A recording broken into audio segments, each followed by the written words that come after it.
Remnants by Nina Lee. Loftus 2232. Narrated by David Tredinnick.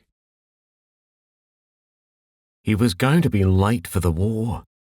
He'd shown his ticket to the young woman behind the counter, who told him to take a seat. Due to leave for the airport at 09:15 hours.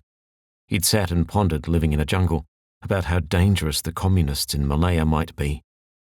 Now it was 09:25 hours. He went to the counter to ask about the delay. The woman, startled, surprised he was still there. Seemed the expected ride wasn't coming after all. She organised a taxi, called the airport to hold the flight.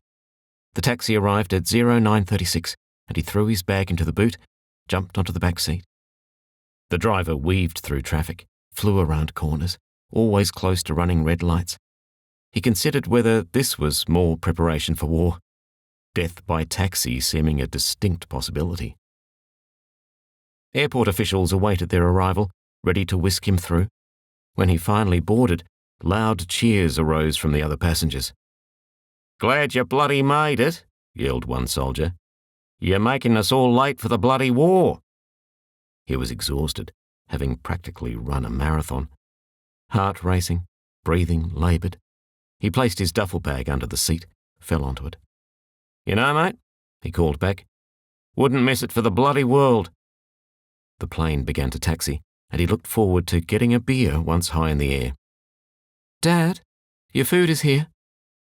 He turned towards Kate, his daughter, arranging the tray on the overbed table. She helped him to sit, placed pillows behind his back. He wondered what Katie was doing on the plane, looked down at himself. "Katie, girl. Bed. I'm sorry. Seems I haven't gotten out of bed yet. Goodness, I haven't even gotten dressed. I'm still in my pyjamas."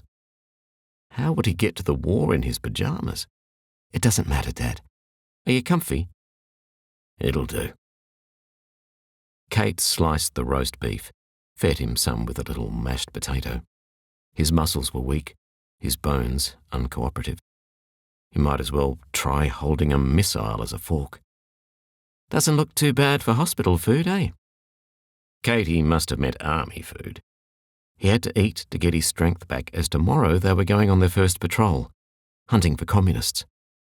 He didn't know much about communist terrorists, CTs as they called them, what they wanted or why they were fighting, except that most were Chinese Malays and had a leader named Chin Peng.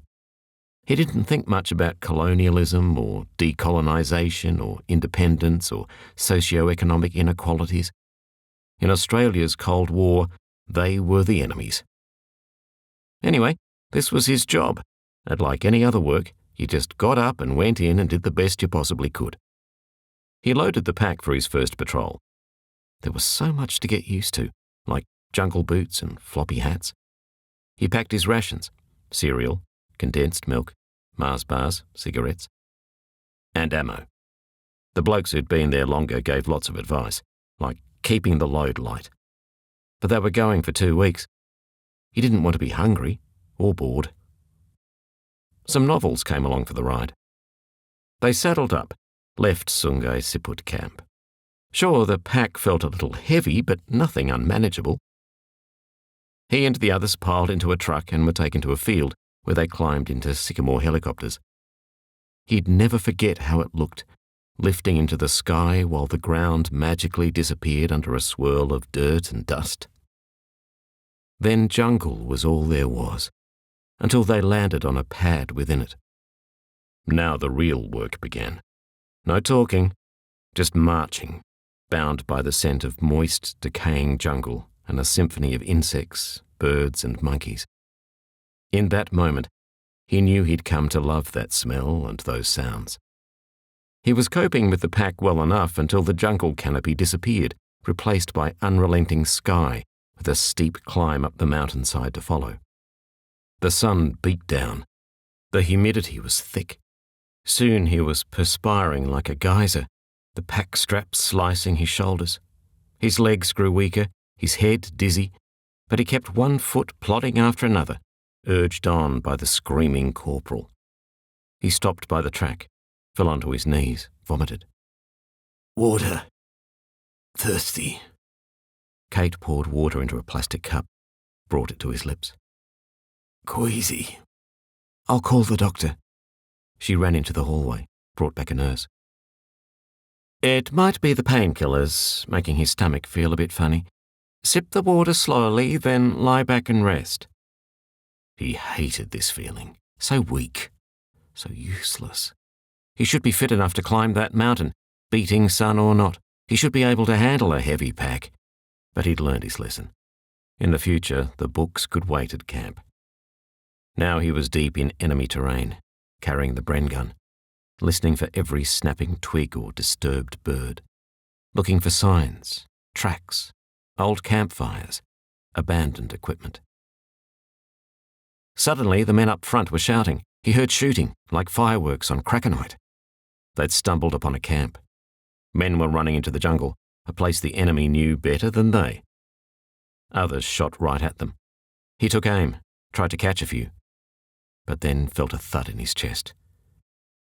Katie, pet, help me. I've been shot. Kate pressed the button at the side of the bed. His chest hurts. A nurse looked at the monitoring screen, drew the curtains. Step out for a bit, lovey. Just need to check his heart. He was walking right out of the jungle now, the sun shining incredibly bright. He put his hand above his eyes, creating some shade. Across the way was a train station, which seemed odd. He headed towards it, ascended the stairs. He had the sense of travelling to meet his newborn daughter, but it could have just been a memory. The end.